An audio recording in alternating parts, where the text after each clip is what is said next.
Romanos, capítulo 5. Nós vamos fazer a leitura do verso 1 até o verso de número 5.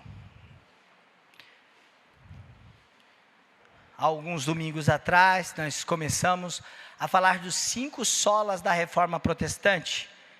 Sola Escritura, preguei sobre o Salmo 19, sola fide, somente pela fé, preguei sobre Romanos 5, 1 e 2.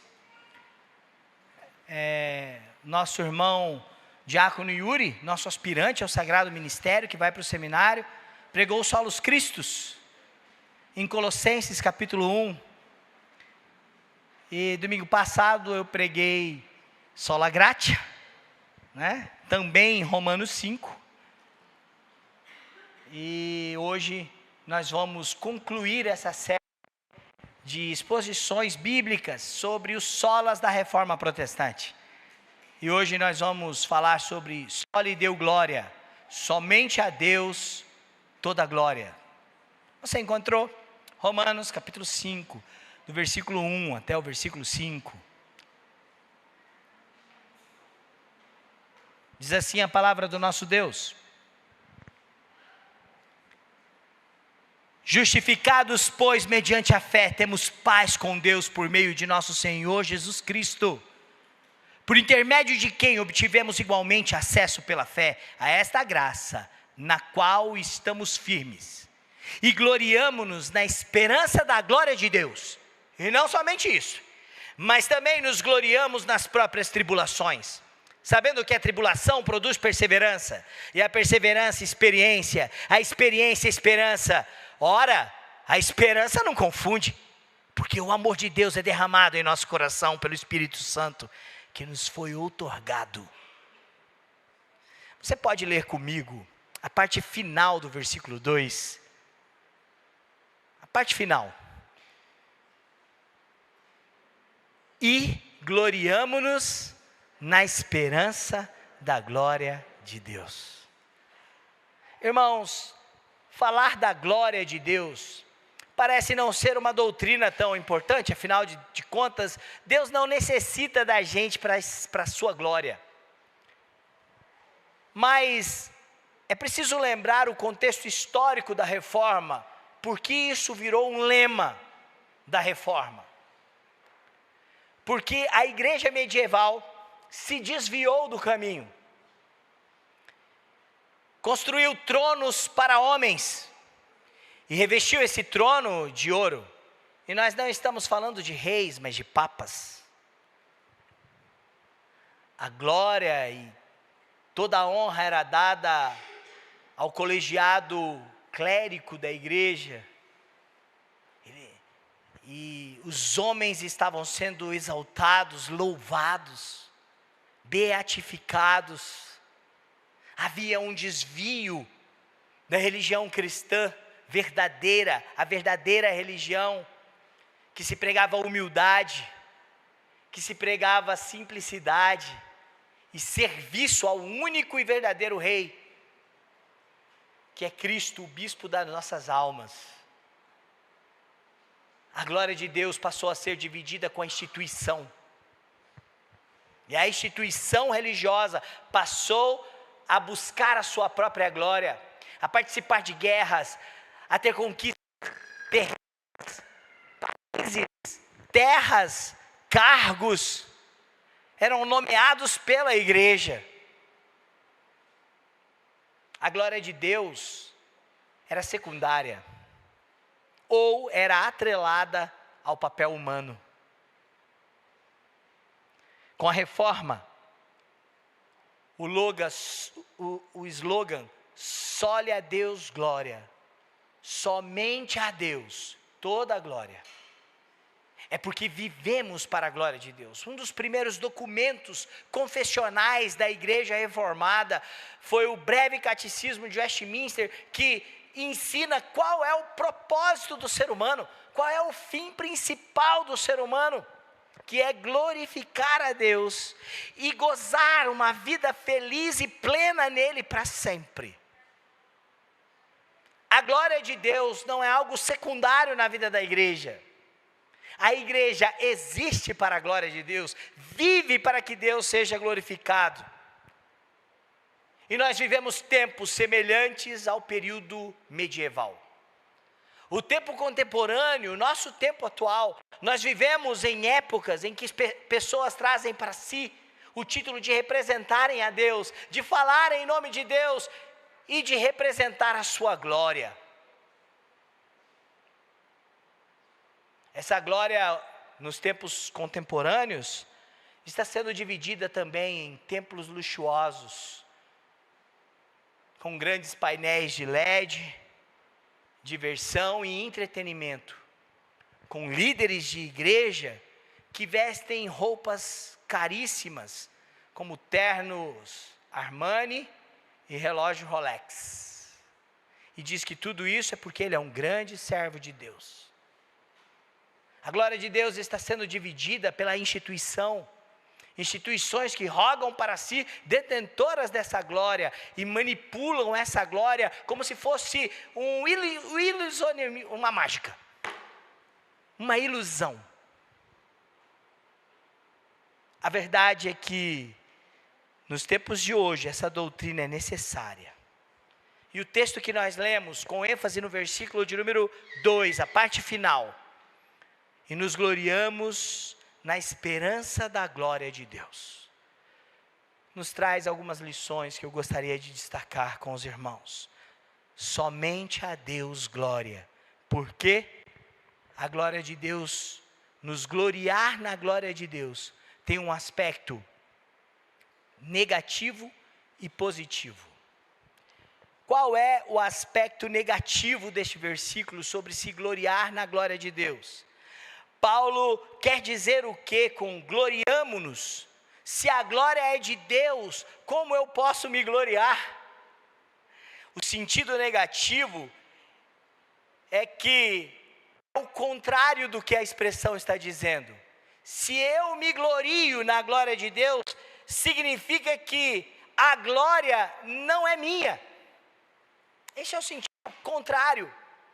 Dizer, nos gloriamos na glória de Deus, cai no sentido contrário, como nós não nos gabamos em nós mesmos, nós não nos garantimos em nós mesmos, nós não estamos seguros em nós mesmos, nós não nos gabamos, não há espaço para arrogância, não há espaço para jactância, não há espaço para soberba, não há espaço para a glória de Deus. Este é o sentido contrário. A segunda lição, e antes de falar da segunda lição, eu gosto de lembrar que o apóstolo Paulo tem muito isso em mente. Lá na carta aos Efésios, capítulo 2, versículo 8b e 9, a parte final do versículo 8, que ele vai falar, pela graça sois salvos mediante a fé, isso não vem de vós, é dom de Deus. Por que é dom de Deus e não vem de vós? Versículo 9, não de obras, para que ninguém se gabe, ninguém se glorie, que ninguém fique se achando. Essa é a ideia. Então, neste sentido contrário, o só lhe deu glória nos ensina que nós não confiamos em nós mesmos, nós não nos gabamos, a glória não é nossa, a glória pertence a outro. E este é o segundo sentido, o sentido da exultação. Se eu me glorio em Deus, eu me alegro em Deus, e é isso que Paulo também quer dizer. A minha glória produz exultação, eu estou feliz e alegre por causa da glória de Deus. O sentido de exultação e alegria é como se Paulo estivesse dizendo, nós nos alegramos e exultamos, estamos satisfeitos na esperança da glória de Deus. A glória pertence a Deus, nós não nos gabamos, e nós nos alegramos nela, nós exultamos por causa da glória de Deus. Por isso, irmãos, a alegria naquele que é glorioso. Nós aprendemos a alegria naquele que é maior do que nós, melhor do que nós. Nós nos alegramos na glória de Deus. Então, nós aprendemos que há um sentido duplo em gloriar-se em Deus. Significa que eu não me gabo e significa que eu me alegro, porque o meu Deus é um Deus de toda a glória. Segunda lição, em segundo lugar, somente a Deus toda a glória nos ensina alegria e exultação na esperança. Alegria e exultação na esperança. Nós nos gloriamos na esperança, diz o versículo 2. Irmãos, a esperança da glória de Deus significa que toda pessoa que foi salva em Cristo Jesus, justificada pela fé, como aprendemos no Somente pela Fé, recebe esperança da salvação na obra de Cristo Jesus. A sua esperança não está firmada em si mesmo, porque você já se apoiou em pau podre? Eu tenho um exemplo, eu gosto de contar, eu gosto de pescar. E como os irmãos sabem, eu sempre estou à procura dos grandes peixes, dos grandes. E um dia eu fui pescar no barranco, e queria o melhor lugar para alcançar um poço. Tinha uma madeira, uma árvore, um pau caído. Ele debruçava sobre outro pau dentro da água. E eu achei que com esse corpinho esbelto que eu tenho, eu poderia colocar meu pé ali, apoiar e jogar o anzol. Você já se apoiou em pau podre? Por fora da superfície da água, aquela madeira parecia tão firme. Mas por ficar muito tempo ali, dentro da água, a sua base parecia segura, vista de fora da água.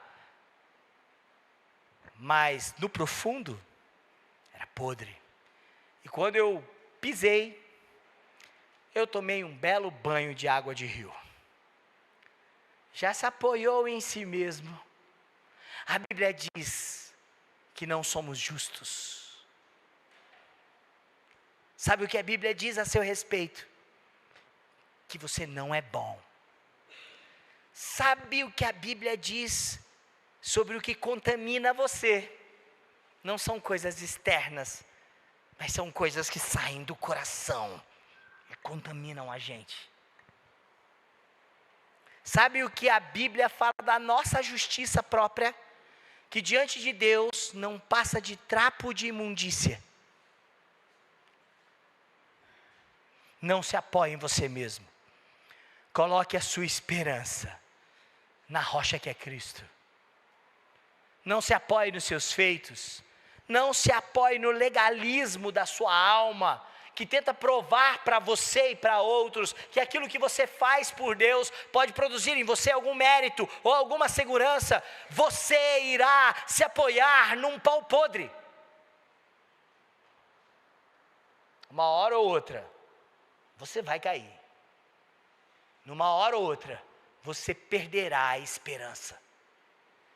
Isaías 40, que nós lemos nessa liturgia, fala: a quem comparareis o Senhor? E sabe como Isaías termina o texto que nós não lemos? Nós lemos até o 26, a continuidade desse texto é: os que esperam pelo Senhor renovam suas forças, sobem com asas como águias, caminham e não se cansam, correm e não se cansam, caminham e não se fadigam. Esperança. Esperança na obra de Cristo, na pessoa de Cristo. E isso faz com que Deus seja glorificado e exaltado. Olha, para que você entenda, ter esperança na obra de Cristo é algo que nos faz ser participantes desta glória de Deus. Colossenses, capítulo 1, versículo 26 e 27. Paulo vai falar do mistério da nossa salvação. E é interessante como isso provoca na vida de quem tem esperança em Cristo, algo que produz nele a direção correta para que Deus seja exaltado e glorificado. Eu vou ler.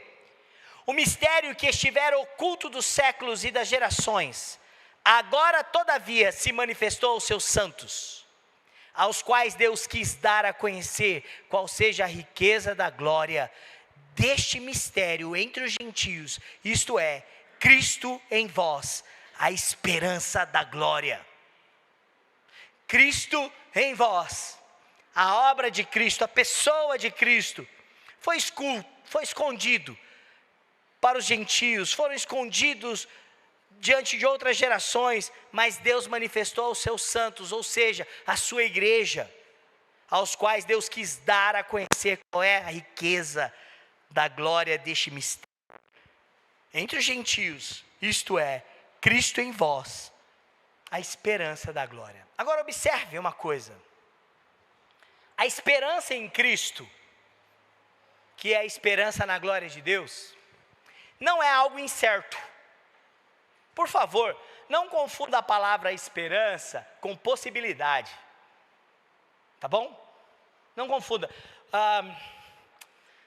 No nosso tempo, nós usamos a palavra comumente, eu uso, tá, a palavra esperança às vezes como uma possibilidade. Eu vou dar um exemplo, vocês vão entender como a gente usa. Nem sempre está errado usar essa palavra nesse sentido, mas não é nesse sentido que a Bíblia está usando. Eu vou dar o exemplo errado, tá bom? Que a Bíblia não está dando. Qual é o exemplo? Esse ano meu time ganhou um campeonato de expressão, que ele nunca tinha ganho, e por isso ele garantiu vaga num campeonato muito maior, que é a Libertadores da América.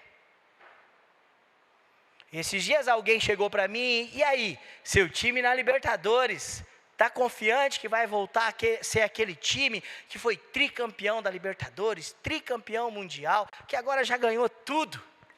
Nossa, irmãos, nem preciso falar que é o São Paulo, né? E aí eu falei, eu tenho esperança que sim. Quando eu falo eu tenho esperança que sim, o que eu estou dizendo? Que há uma possibilidade. Há uma possibilidade do meu time ir muito bem nesse campeonato. Tá certo? Olha, você conseguiu aquele emprego, olha, eu tenho esperança que esse mês sai. A gente usa a palavra esperança como uma possibilidade positiva. Mas na Bíblia não tem esse caráter. Este texto que está falando da esperança, e tantos outros como o de Colossenses que eu li, diz que a esperança não é uma incerteza. A esperança está garantida em Cristo. É a glória do próprio Deus que está em jogo. Eu quero te dar um exemplo da glória de Deus no sentido bíblico. No Antigo Testamento, a palavra glória de Deus é proveniente de uma expressão que significa peso. Significa peso. Bom, pastor, o que isso tem a ver com glória?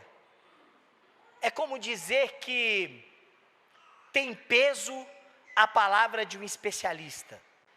Você vai construir uma casa e você chama o pastor Arão para dar uma opinião de como a casa deve ser construída, e você chama o engenheiro para ouvir a opinião dele. O pastor Arão pode falar, rapaz, dá para você construir um sobrado aqui, um triplex, dá para você construir uma piscina em cima do triplex e fazer um jardim suspenso igual da Babilônia. Aí vem o engenheiro e fala, o terreno aqui, ele não é bom para construir um prédio, ele está perto de uma vala ali, de um alvossoró, que é até ilegal, tem que ver se está dentro dos parâmetros da prefeitura, se pode construir, se tem alvará para esse tipo de construção. Ele vai te dar um parecer técnico, porque ele está preparado para isso, não é?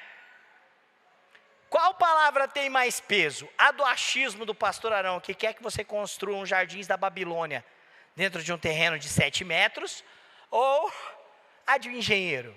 A palavra que tem mais peso é a do engenheiro, não é isso? Qual é a palavra que tem mais peso diante de um problema de saúde? A garrafada do Juvenal, eu tinha um tio que fazia garrafada. Ou o parecer médico, é verdade, eu tinha um tio que fazia garrafada. Tinha garrafada para tudo, ele curava o câncer com garrafada. Né? E era doce, é do câncer. Eu experimentei, vou tomar preventivo, só para ver o que dá nessa garrafada. Só tinha açúcar, que ó, curava o câncer eu não sei, mas diabetes dava. A verdade, irmãos, qual a palavra que tem mais peso? A de um especialista, de um médico, ou de um garrafeiro? A ideia de glória de Deus tem a ver com peso, porque envolve o caráter de quem Ele é, envolve o seu ser, você entendeu? A palavra glória no Antigo Testamento significa peso, para dar certeza e convicção. É o ser de Deus que está envolvido, é o caráter do eterno, é o santo que disse essas coisas, é o santo, o eterno, o altíssimo que faz essas coisas. E quando o assunto é a salvação em Cristo Jesus, a nossa esperança não é uma incerteza e não pode ser uma possibilidade, como alguns ensinam por aí. A certeza da salvação está firmada em todo o peso da glória do ser de Deus. A palavra dele tem peso, porque a presença dele tem peso, porque a obra dele tem peso, porque o seu caráter tem peso. Hebreus, capítulo 6, versos 18 e 19, diz que, para que, mediante duas coisas imutáveis, nas quais é impossível que Deus minta, forte alento tenhamos nós, que já corremos para o refúgio. Está falando dos crentes. Isso aqui é para que você descanse na esperança da glória de Deus. A fim de lançar mão da esperança proposta. Eu acho que eu li errado. É isso mesmo. Forte alento tenhamos nós, que já corremos para o refúgio, a fim de lançar mão da esperança proposta, a qual temos por âncora da alma, segura e firme, e que penetra além do véu. Quem penetra além do véu, senão Cristo? Que nos dá a segurança de estarmos na presença de Deus, o nosso refúgio. Nós corremos para Ele, por causa do peso da sua glória. Nós corremos para Ele, porque temos esperança, e essa esperança é uma âncora firme, que sustenta a nossa fé, que sustenta as nossas decisões. Por isso a vida cristã não é baseada em possibilidades, ela é baseada em todo o peso da glória de Deus, e isso me traz esperança. Ele não mente, Ele não falha, a obra de Cristo é suficiente para nós.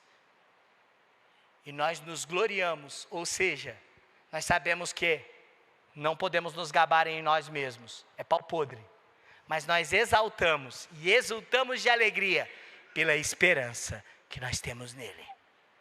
E essa esperança busca a glória de Deus. E nos gloriemos na esperança da glória de Deus. Todo o peso do seu ser e do seu caráter santo. Em último lugar, somente a Deus toda a glória. Sabe que nós não somos merecedores, promove alegria e exultação, traz esperança na tribulação. A nossa esperança é colocada em prática nas tribulações. Observe o versículo 5 de Romanos 5. Perdão, é o versículo 3 ao 5. E não somente isso, mas também nos gloriamos nas próprias tribulações, Sabendo que a tribulação produz perseverança, e a perseverança experiência, e a experiência esperança. Ora, a esperança não confunde a gente.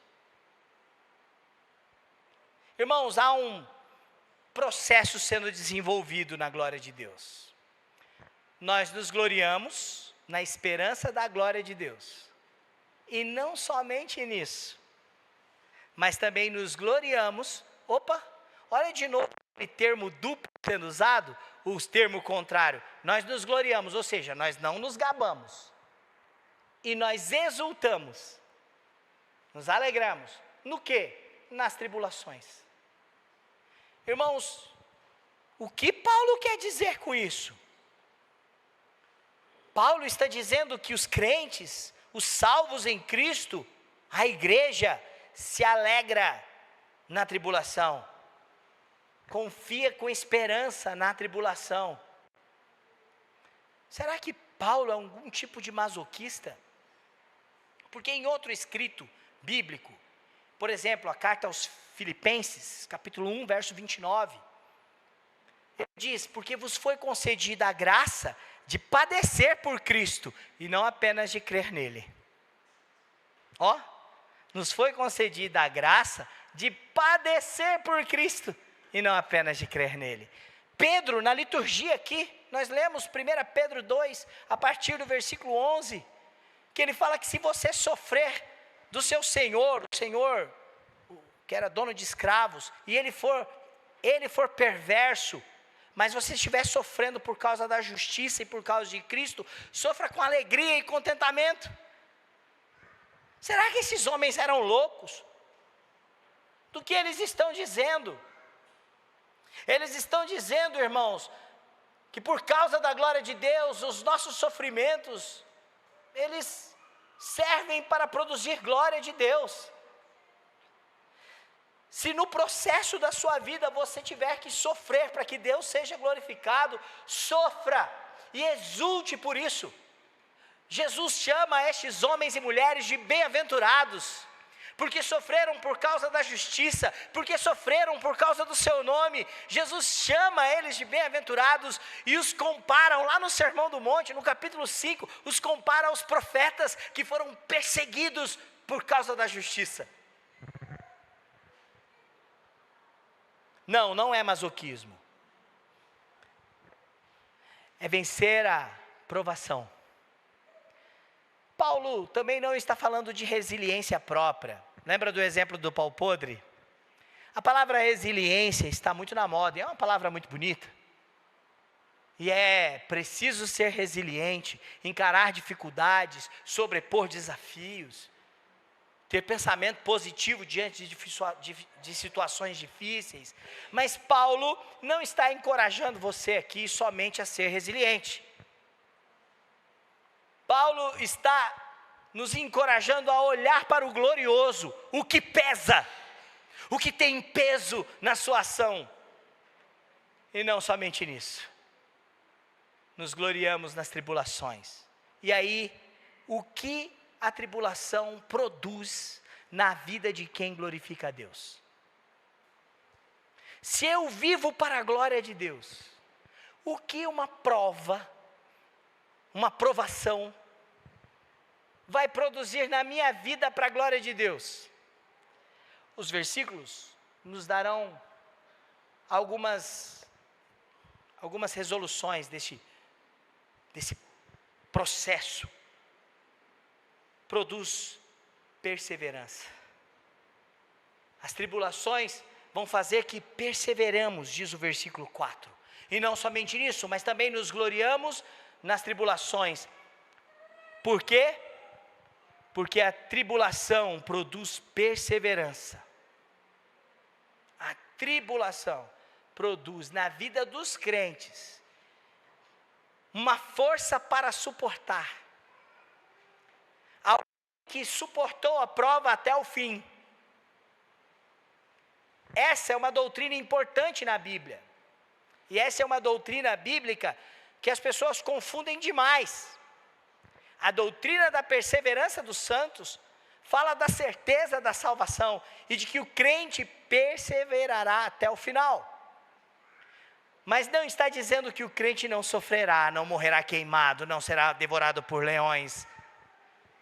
Não significa que o crente não perderá direitos econômicos quando tiver o número da besta, lá de Apocalipse.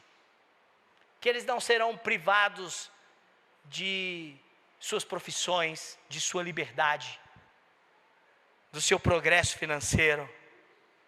Apocalipse e a Bíblia nos diz de crentes que perseveram. Apocalipse foi escrito para 7 igrejas a princípio, as igrejas da Ásia, e uma delas ouve de Jesus o seguinte, Apocalipse 2, versículo 10. Não temas essas coisas que tens de sofrer, eis que o diabo está para lançar na prisão alguns dentre vós.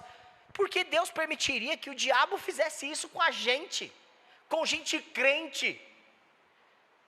Ele permitiu para Jó, um homem justo, piedoso, e que lá no céu, Deus falava de Jó para os seres celestiais, meu servo Jó.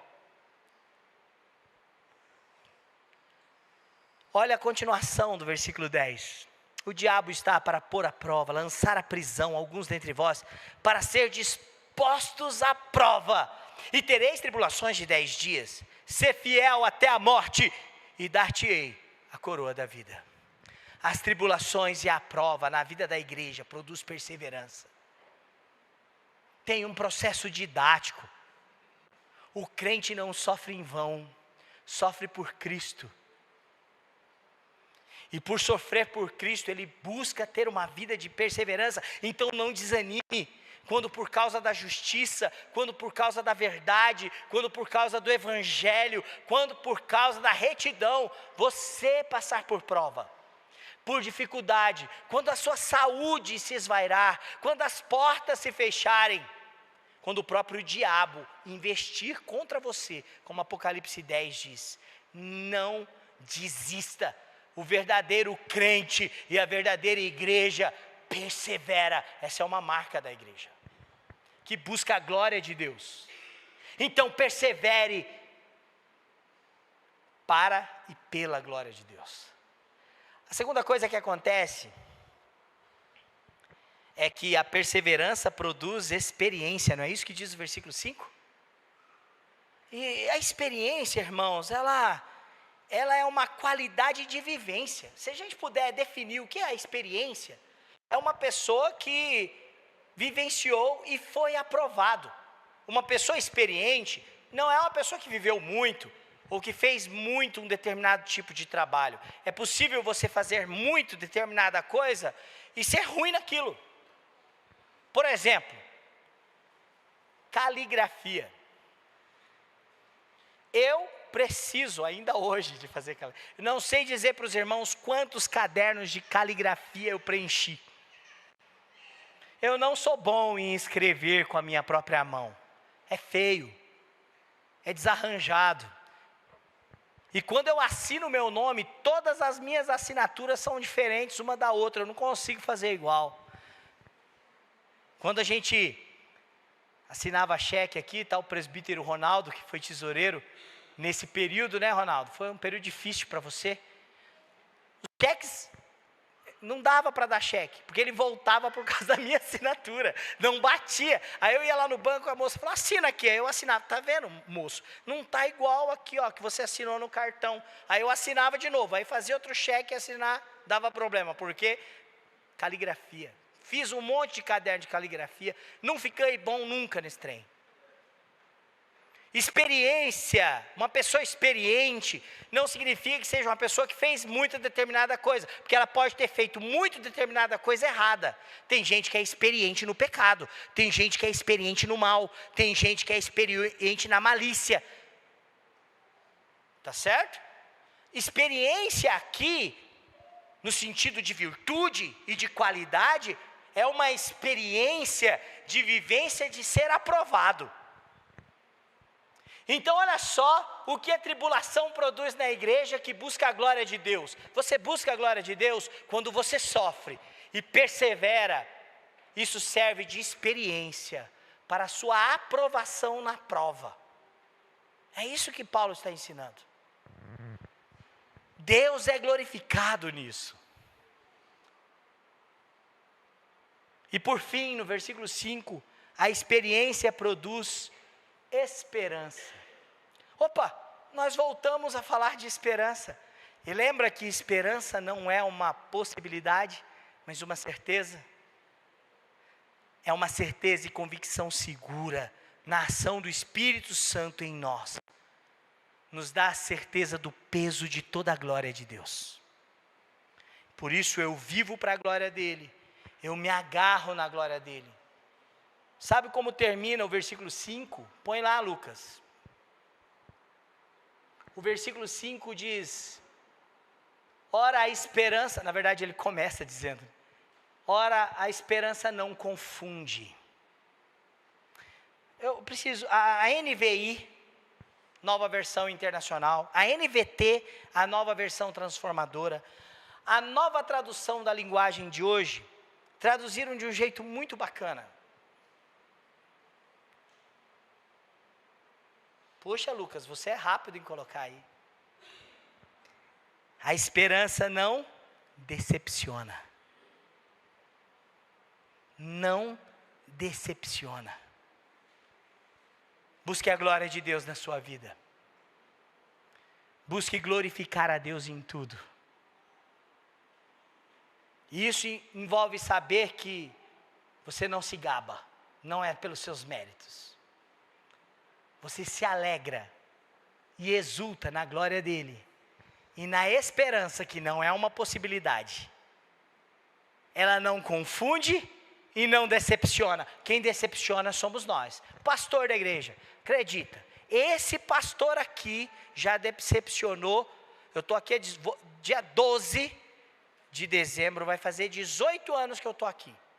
Vamos comemorar? Meu ministério vai ficar maior de idade. Vai fazer 18.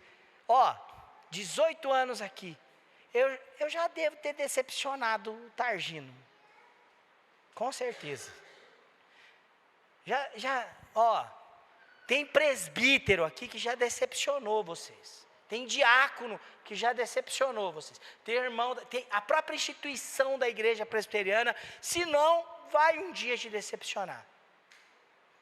Agora, a glória de Deus, com todo o seu peso, que é âncora para a nossa alma, que é segurança, produz uma esperança que não decepciona, que não falha, porque nos faz experimentar do seu grande amor em nossos corações por obra do Espírito Santo. Busque a glória de Deus. Nós vamos concluir este sermão. Eu quero que você entenda que quando Deus é glorificado em nossas vidas, as convicções de fé, na justiça e na salvação de Cristo, produz a exaltação do nome do Senhor. Viva para a glória dEle, faça tudo para a glória dEle, e se você tiver que sofrer, sofra, para que Ele seja glorificado, e isso vai produzir em você perseverança, experiência e esperança, e você não ficará desiludido, confundido, porque a glória de Deus traz todo o peso do seu ser.